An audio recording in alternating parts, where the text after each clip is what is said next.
Hola, ¿qué tal? Bueno, hoy os traigo un vídeo de lectura, de más lectura. Un amigo mío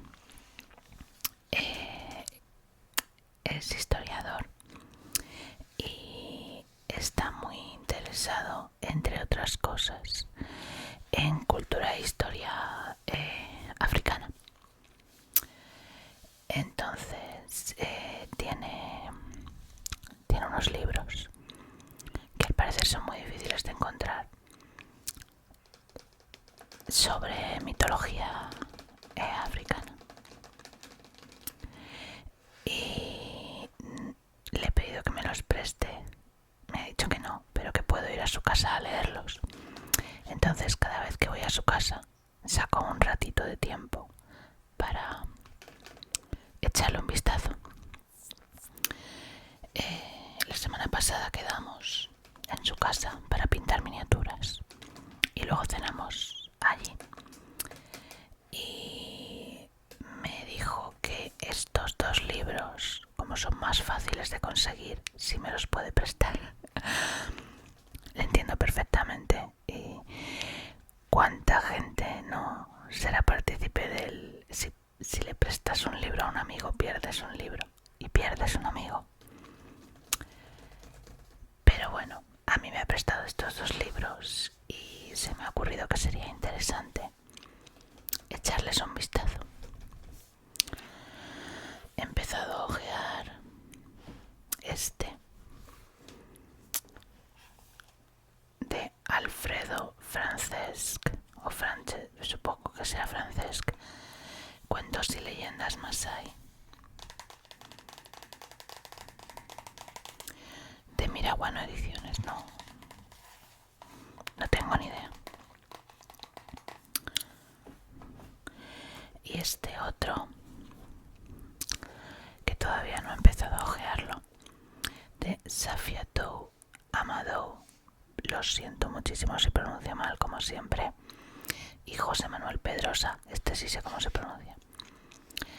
Cuentos maravillosos de las orillas del río Níger.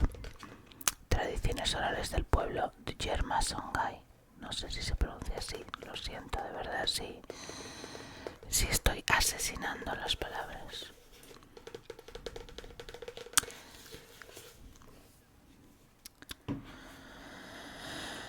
Bueno, voy a empezar a leer de nuevo la introducción porque me resulta interesante para darme un poco de conocimiento de la historia, no solo de no solo los cuentos y leyendas, sino un poco la historia. A ver, esta primera parte es ¿por qué un libro? Pues porque sí. Los Masái acaso sean uno de los pueblos africanos más famosos, amén de, por ejemplo, los zulúes o los batusi, hoy más conocidos por Tutsi debido al infortunio. Para el colonizador europeo, los Masái representaron una especie de modelo de viril salvaje. Altos, arrogantes, guerreros valerosos, cazadores de leones, parecían ejemplificar las virtudes de las edades heroicas. El albur de los tiempos ha transformado su imagen. Castradores de niñas, rémoras del progreso. El turista que hoy visita el África Oriental se hará su propia composición del asunto. Pintorescos vendedores de abalorios, ecológicos habitantes de la sabana, danzantes en hoteles y lodges de lujo.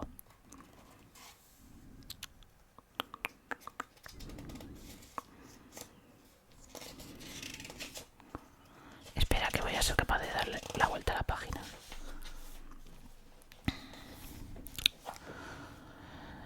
Los Masái son, por supuesto, todo eso y mucho más. Su origen resulta incierto, como suele ocurrir en estos casos. quien escribe estas líneas ha podido escuchar en algún documental televisivo que descienden de una legión de la antigua Roma, perdida en los desiertos del norte de África. Al parecer fueron desplazándose hacia el sur, al tiempo que su piel adoptaba tintes oscuros. Las inobjetables pruebas, el vestir túnica, sandalias, armarse de lanza y espada corta. Si frenamos la imaginación, parece cierto que en los últimos siglos habitaron zonas de la orilla noroeste del lago Turkana.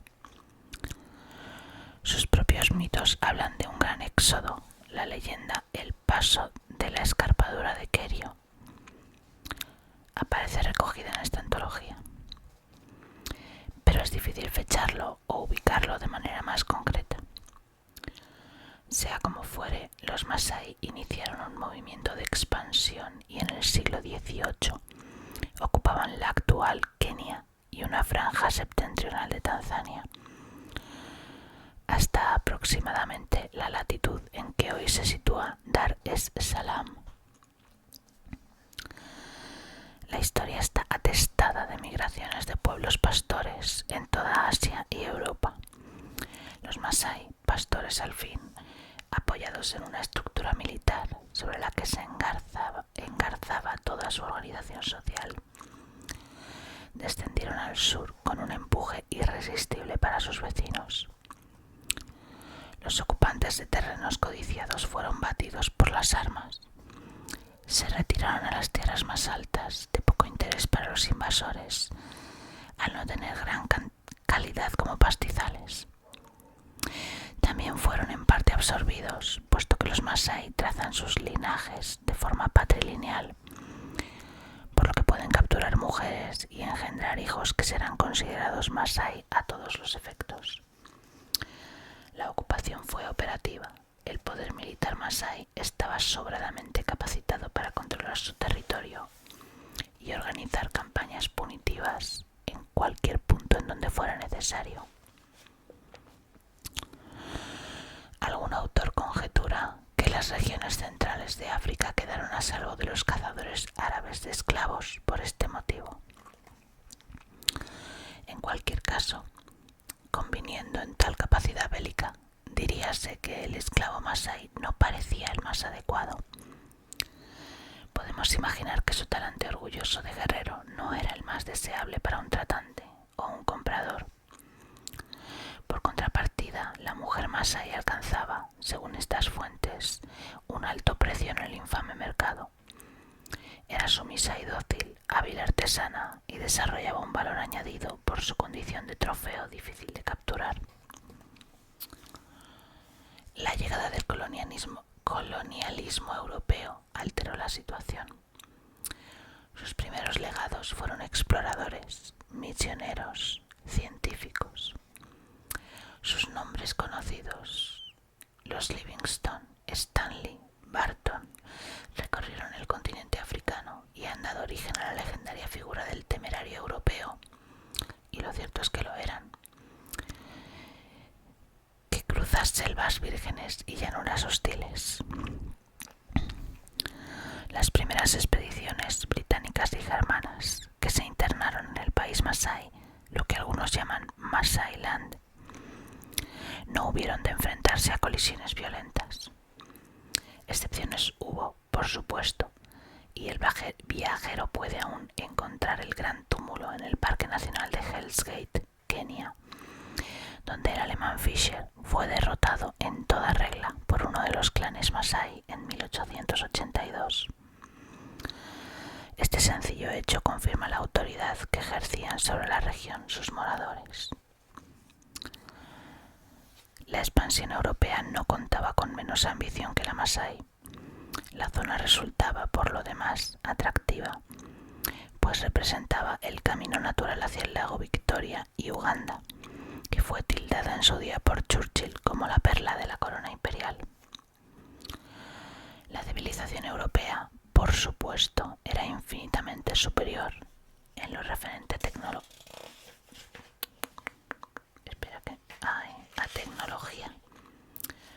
recursos o potencia militar. los Masái no pudieron hacer frente a los británicos cuando estos se emplearon decididamente en su empresa colonialista. La regulación británica se impuso y ya en la primera década de este siglo los Masái habían abandonado sus tierras, aposentándose al sur de la línea férrea construida por las autoridades de la corona, la que todavía hoy discurre entre Nairobi y Mombasa. Señalaremos otros factores que intervinieron en el declive Masái, mencionados por ciertos investigadores. Sequías y hambrunas contribuyeron a la causa europea. Pueblos en su momento vencidos por los Masái, como los Kikuyu, la etnia dominante de la Kenia contemporánea, aprovecharon los síntomas de debilidad de sus verdugos para tomarse la revancha. Algún autor indica el desfallecimiento moral que provocaron ciertos chamanes. Por último, tampoco han de olvidarse las luchas intestinas y de sucesión. Este elemento tiene una importancia nada desdeñable.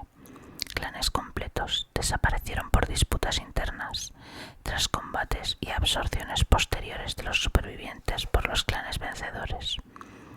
Los Ilaikipiak, por ejemplo, fueron completamente eliminados antes del advenimiento de los europeos. 3. Al describir someramente la andadura del pueblo Masái, hemos aludido al peso de la organización militar, si se quiere entender cabalmente su eficacia expansionista. Y es que, en efecto, todo el orden social gira en torno al eje de la entrada y salida de los varones en la condición de guerreros, los Ilmoran. El cuerpo social Masái se configura sobre lo que llaman los angloparlantes age sets, es decir, grupos generacionales. Durante su infancia, los niños se ocupan de tareas menores, custodiando los rebaños de cabras y de asnos. Las niñas, por su parte, también auxilian a sus madres en las tareas domésticas, cuales recoger agua o leña, aunque también pueden cuidar de los animales de igual que sus hermanos. Llegado cierto momento, los adultos deciden que todo un grupo de adolescentes, cuyas edades varían, puede ingresar en la categoría de guerreros. Estos son los quintos.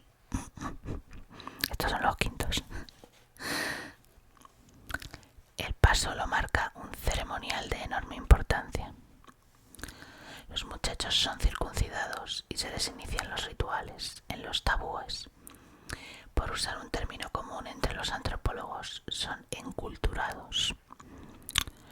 Para no caer en el deshonor ni hacer partícipe de él a su familia, el iniciado deberá soportar la circuncisión sin un pestañeo. Aunque es célebre el requisito exigido al iniciado de matar un león, esto no se ajusta exactamente a la realidad. Matar al león forma parte de lo que podríamos calificar como actividad viril. Realmente la caza del león la llevan a cabo grupos de hombres, guerreros y adultos si la fiera supone un peligro. Pero es un ejercicio de especial relieve, hasta el punto de que recibe un nombre especial, Olomayo. Una vez transformado en Moran, el guerrero Masái estará sometido a toda una serie de prescripciones, prohibiciones y complejas normas, que creo demasiado prolijo detallar. Goza, en compensación, de algunos privilegios. El más espectacular para el viajero europeo: le permite dejarse crecer la melena, atributo de belleza masculina. El nuevo guerrero cumplirá su servicio militar durante un cierto número de años, en torno a la década. Naturalmente, en nuestros días este rango se ha vaciado de significado. En otro tiempo defendían el territorio de la comunidad contra los extranjeros o clanes hostiles. Emprendían expediciones de saqueo para robar ganado. Hoy, ¿qué puede hacer el orgulloso guerrero? las mujeres son también iniciadas y sufren la ablación del clítoris. Pero en la vida política y social de los Masái, la mujer representa un papel insignificante.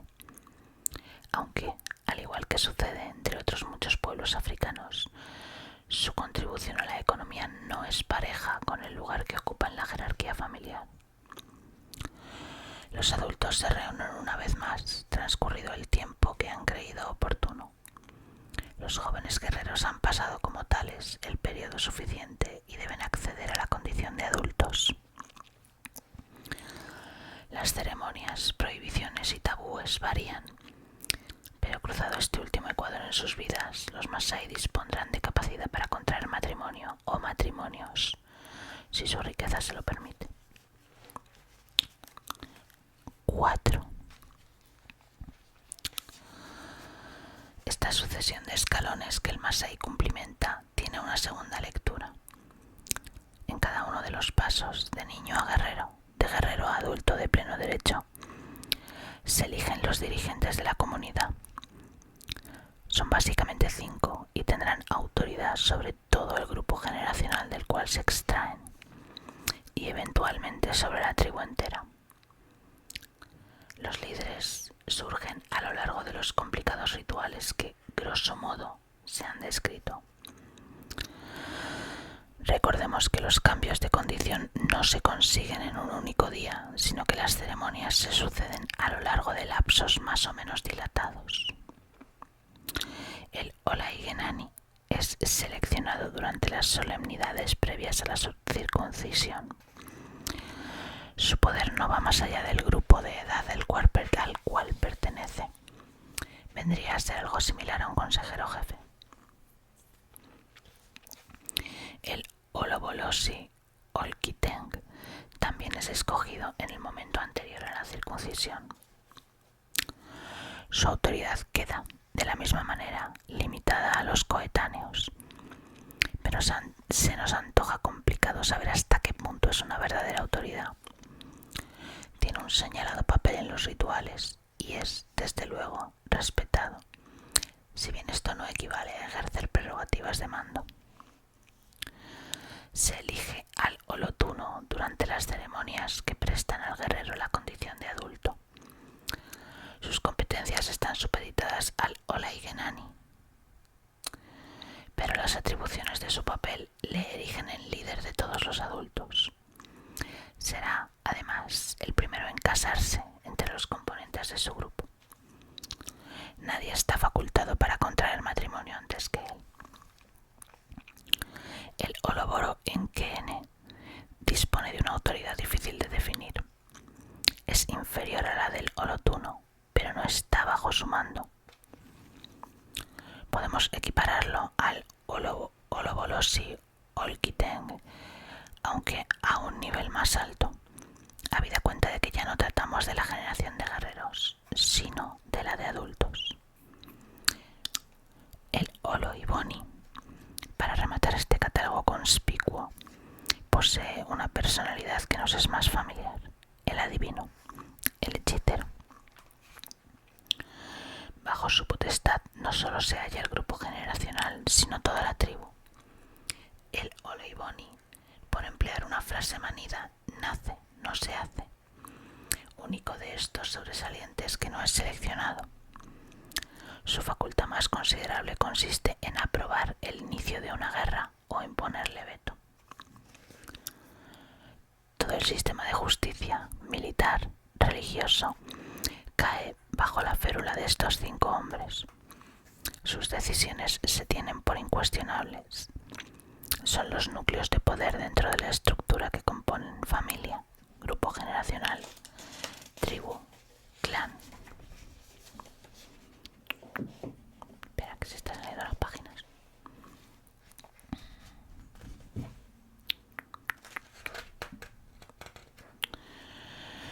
Todo aquel que hoy recorra las llanuras de África oriental, no sé de dónde ha salido ese occidental, de África oriental, podrá comprobar de propia mano la asombrosa cantidad y variedad de fauna que habita estas tierras. Rebaños de herbívoros que se cuentan por centenares de millares, manadas de elefantes, grupos de hienas y leones, mamíferos, aves, reptiles, en desmesura a lo largo de las vastas extensiones del Serengeti o Masai Mara. Solo podemos imaginar hasta qué punto esas áreas pudieron ser una auténtica arca de Noé antes de ser arrasadas por el rifle del cazador blanco. Pues bien, contando con semejante fuente de alimento a su disposición, los Masái no cazan. No se trata de un tabú de prescripción ninguna, simplemente no cazan. Al contrario que otros pueblos de las llanuras, como los indios de Norteamérica, la vida de los Masái no se fundamenta en los animales que les rodean, ni de ellos se extraen sus recursos. Tampoco de la agricultura, pues solo en los últimos tiempos algunos se han asentado y comenzado a trabajar la tierra. El pueblo Masái subsiste de su ganado. Las cabras forman parte importante de su dieta. Los asnos se emplean como animales de carga, pero la vida del Masái gira en torno a sus vacas. Tras una incursión de saqueo, las vacas capturadas recibirán nombres conmemorativos de la hazaña. La riqueza se mide en vacas. Las penas por delitos graves se pagan en vacas. Las vacas entran en la literatura y su leche grasa es símil poético como para nosotros la granada o la rosa. Está bien saberlo. Aunque no suelen sacrificarse más que en ocasiones señaladas, los Masái lo obtienen todo de ellas: excremento para combustible, cuero, leche, que es su sustento básico. En periodos duros se practica una leve incisión en su cuello y la sangre se mezcla con la leche, aumentando los aportes nutritivos sin necesidad de dar muerte a la res. Esta práctica también la llevan a cabo otros pueblos ganaderos africanos como los Dinka o los Nuer. Si son los rebaños quienes no disponen de pastos suficientes, la comunidad abandona su asentamiento y busca áreas más propicias. El trueque y el comercio complementan la satisfacción de necesidades. En nuestros días tampoco desprecian vender al turista una gargantilla, una espada, posar para una fotografía. El gentil guía del tour operator que le conduce a usted junto a los restantes turistas a Amboseli o Tsavo sabe perfectamente que un Masái se integra en el paisaje tanto como el búfalo o el baobab. Acordará con él una visita al poblado, un baile, el precio para tomar una inolvidable instantánea. Y es que los Masái viven a caballo entre nuestro azaroso tiempo, como azarosos lo son todos, y sus tradiciones. El caminante que en medio inglés le indica una dirección es polígamo. La mujer que transporta leña buscará un medicamento sintético si lo necesita. El Masái que conduce con destreza un todoterreno pegará a su esposa según el hábito usual. Los adultos que deciden, llegado el momento de la circuncisión generacional, decidirán también aceptar una canalización de aguas que ofrece determinada entidad de cooperación. En esta extraña encrucijada de fin de milenio están atrapados los Masái por la desculturalización que recorre todo el globo, para bien o para mal. No parecen de momento desear reproductores de compact disc digital o 60 marcas distintas de loción para después del afeitado, pero nadie puede inferir que esto no ocurra si nuestro mundo de sobrados objetos aparece ante ellos en todo su esplendor, que no como hasta ahora de refilón. Diríase que todo se llena de enseres, pero se despoja de contenido, y el pueblo Masái no se mantiene totalmente al margen de este proceso. Diríase que la desculturalización que por doquier se impone no sustituye una cultura por otra, sino más bien por una especie de nada cosificada, guisa penetran los masái, los lapones o los manchegos. Los individuos más instruidos del pueblo masái lamentan estas circunstancias, mas, paradójicamente, no dejan de ser ellos los que han recibido una educación transculturada de corte europeo. Los cuentos, los mitos, los identificadores propios se publican, se radian, para paliar una total bancarrota de las tradiciones. Sin embargo, es justo tal hecho el que resalta que la quiebra cultural es cierta. Ahora bien, cada cual puede juzgar si es valioso, si es lícito, si es bueno o no. El que un pueblo se pierda, se disuelva en la gran aldea global que decíamos páginas atrás. Cada cual es muy libre de pensar si es valioso, lícito, bueno, que sea el pueblo de uno el que se esfume para formar parte del colectivo mundial, que ya no cuenta con otra identidad que el número de su tarjeta de crédito. 7. El volumen que el lector tiene entre manos es resultado de un trabajo bibliográfico tan amplio como ha sido posible, sin perjuicio de que cada eventual conversación con algún amable masái haya tenido más valor que la lectura de 50 páginas. La casi total ausencia de literatura en castellano sobre esta materia no ha ayudado mucho a resolver los problemas que han surgido, que inevitablemente surgen. El autor de estas líneas se ha visto obligado a internarse en el laberinto de una cultura remota, como el trapecista que prescinde de red. Bueno, a ver, tampoco te estás jugando la vida. Sirva esto para suplicar al antropólogo, al misionero, al cooperante que pudiera leer estas páginas, una pequeña dosis de tolerancia, la que de por sí puede sentir el experto curtido in situ por aquel personaje tan apreciado por Ortega, el aficionado, el diletante. La literatura masái es, por supuesto, oral.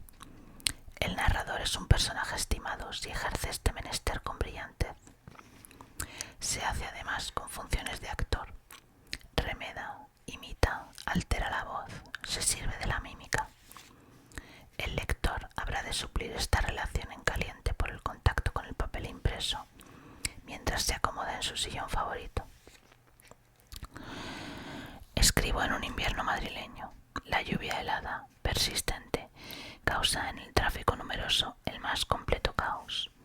El lector debe invocar la llanura sin límites, el perfil de la acacia, el inmenso crepúsculo africano. Alfredo Francesc.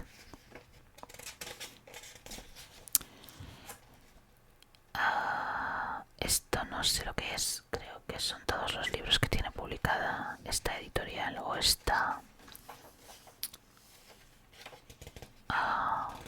línea, libros de los malos tiempos, no lo sé. Libros de los malos tiempos de Miraguano Ediciones, creo que sí. No lo tengo muy claro. Y esto parece un librillo. No eran páginas sueltas, es que es un librillo. Vale, perfecto. Estaba leyendo.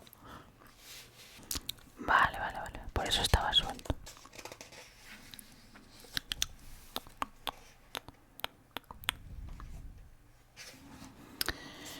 Pues voy a ver si...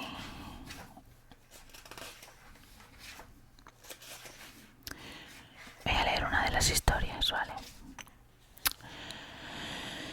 Y yo creo que con eso voy a terminar la lectura de hoy.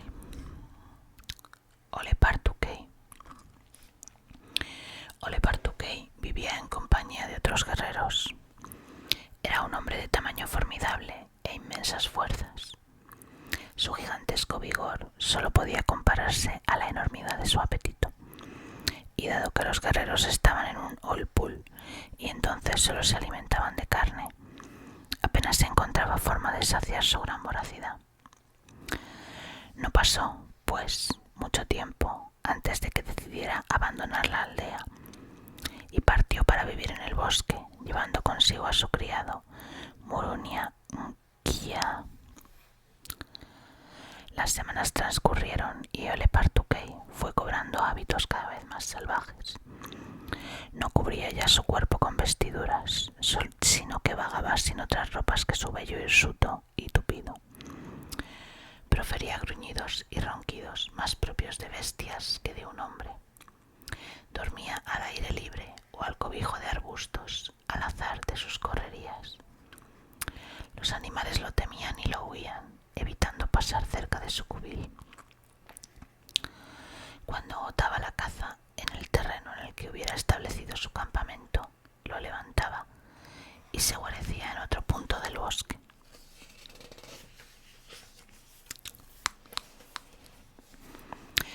Y era entonces cuando empezaban los problemas para sus nuevos vecinos, pues Olepartukey no dudaba en realizar expediciones de saqueo, robando, matando y devorando el ganado de los habitantes del lugar.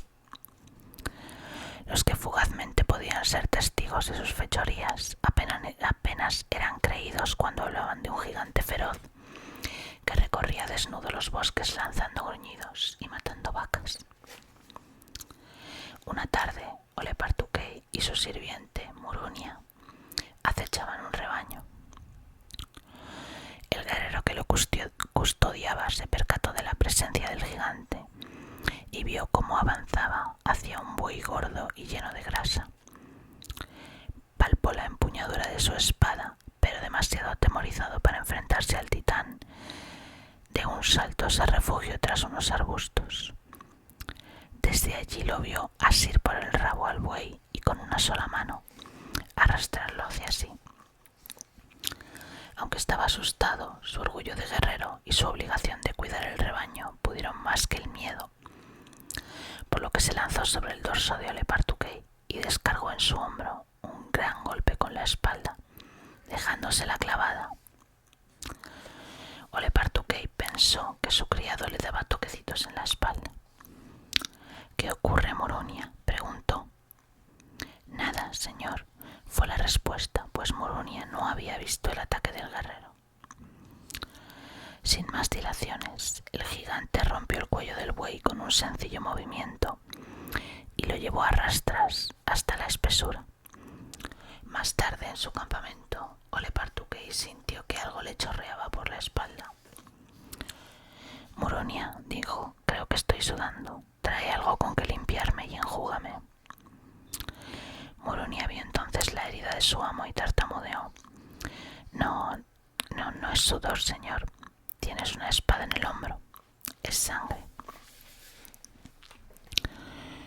Olepartukey se arrancó la espada del hombro y la tiró a un lado, sin dar muestras de sufrir daño alguno. —¿Quién me ha podido hacer esto? —rugió. —No lo sé. Habrá sido algún guerrero que vigilara el rebaño —aventuró su criado. Olepartukey estaba tan furioso como un león herido.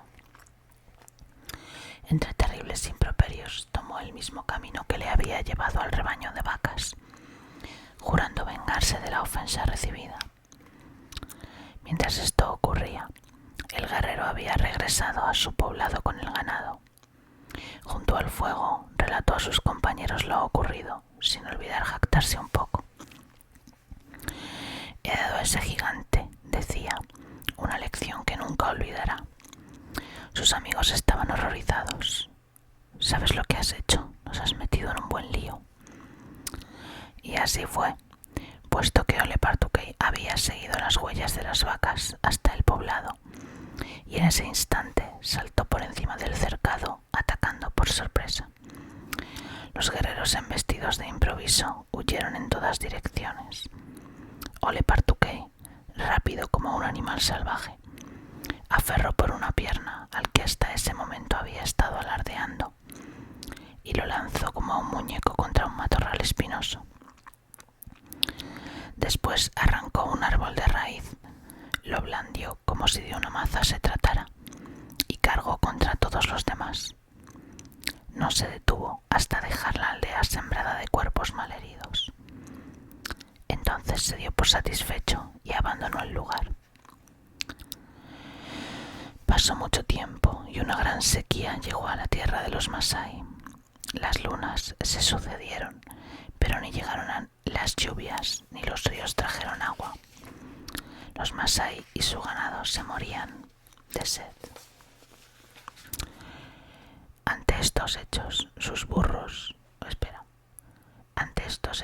cargaron sus burros y tomaron la determinación de abandonar sus hogares en busca de pastos frescos.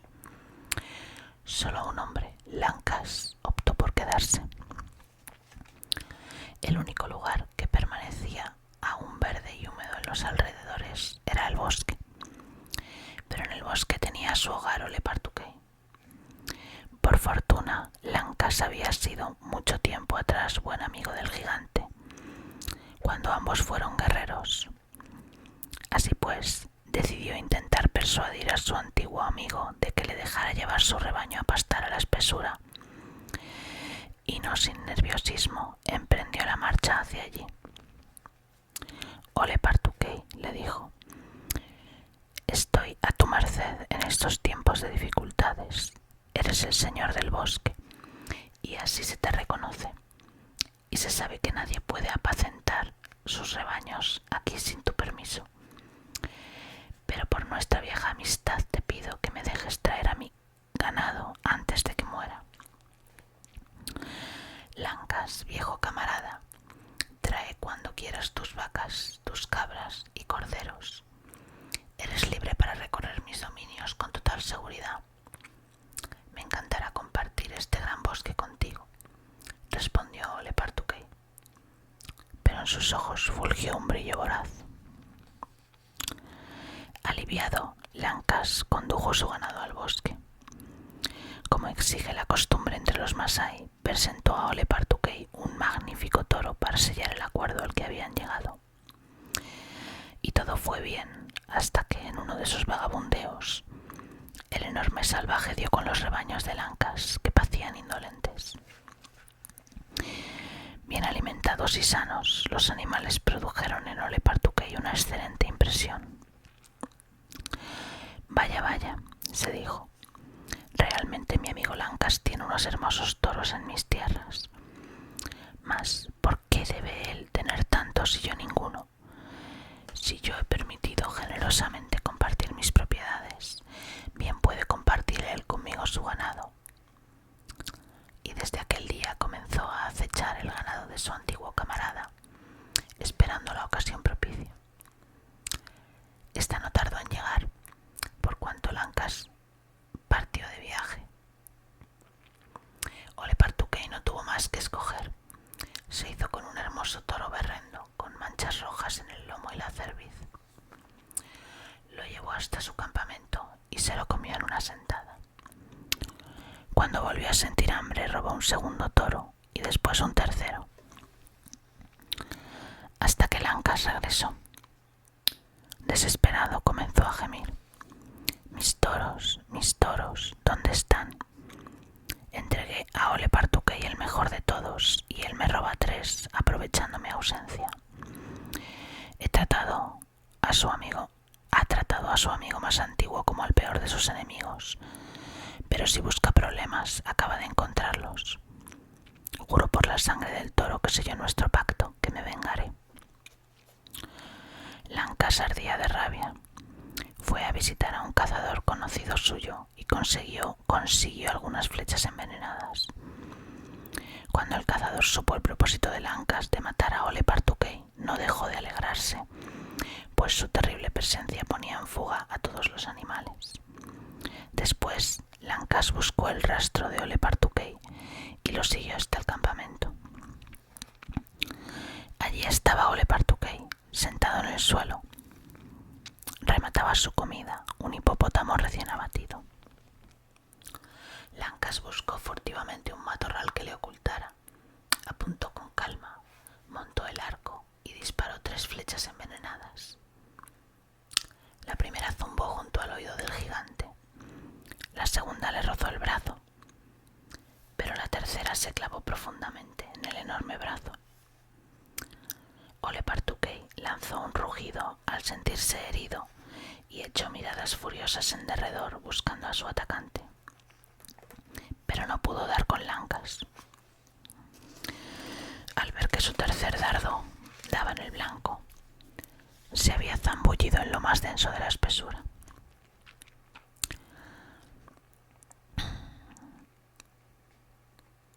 Olepartukey se arrancó la flecha y vio el negro y denso veneno en su punta. Se ató al brazo una correa de cuero, sorbió la herida y escupió. Gritó a Murunia: «Trae mis hierbas curativas y prepárame una medicina con grasa y la vejiga de una novilla. Date prisa o el veneno comenzará a hacer efecto». Una vez preparada la poción, la apuró de un trago sin perder un instante. No pasó mucho tiempo hasta que el dolor desapareció y las fuerzas volvieron a su brazo herido. Al día siguiente, Lancas llegó al campamento cuidadosamente para comprobar si su víctima aún seguía viva. Vio que estaba comiendo con buen apetito y que con toda evidencia gozaba de una salud magnífica. Se arrastró entonces más cerca, preparó el tiro y logró un certero blanco en la articulación del tobillo. Olepartukey cayó al suelo gritando y retorciéndose. La punta de la flecha había penetrado profundamente en el hueso. Trató Olepartukey de arrancarse el dardo, pero estaba firmemente clavado. El veneno comenzó a esparcirse por su gran cuerpo y Olepartukey agonizaba. Al comprobar que la herida era mortal, Lancas huyó a través del bosque. Murunia preparó una vez más la medicina en un intento de salvar la vida de su señor. Olepartukey la bebió, pero esta vez fue en vano. Olepartukey supo que iba a morir, perdió toda esperanza, pero quiso enfrentarse a la muerte como el gran guerrero que fue tiempo atrás. Ordenó a Murunia que cumpliera sus últimos deseos. «Tráeme mi lanza, mi escudo, mi tocado y mi piel de león. Vísteme como cuando era un guerrero en mi juventud». Murunia sollozaba mientras ataviaba por última vez a su amo. Con esmero le lazó las pulseras, los brazaletes, los collares, el tocado de plumas de avestruz y la piel de león.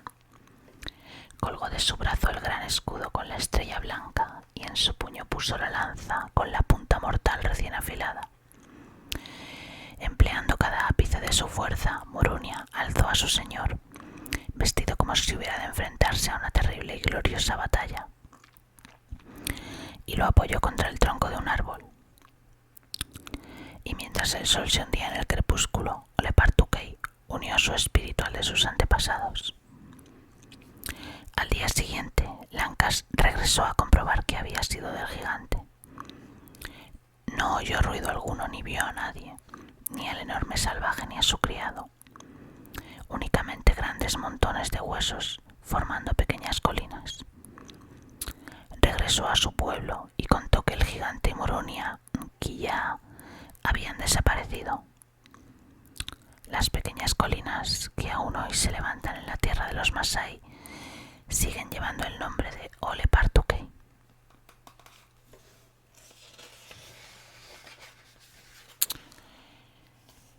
Pues esta ha sido la primera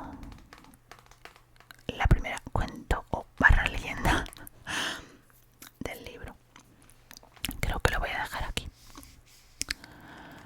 Bueno, espero que os haya resultado interesante, espero que os haya gustado la lectura. La primera leyenda no es la cosa más relajante del mundo, pero bueno, aún así espero que os haya ayudado a relajaros o igual a dormiros. Y bueno, si queréis que siga leyendo, haciendo vídeos leyendo estos libros, como siempre, comentádmelo para que sepa si hacerlo o no. Yo voy a seguir leyendo los libros por mi cuenta, pero si os interesa, pues siempre puedo seguir leyéndolos en vídeos. Y bueno, como siempre, un beso y buenas noches.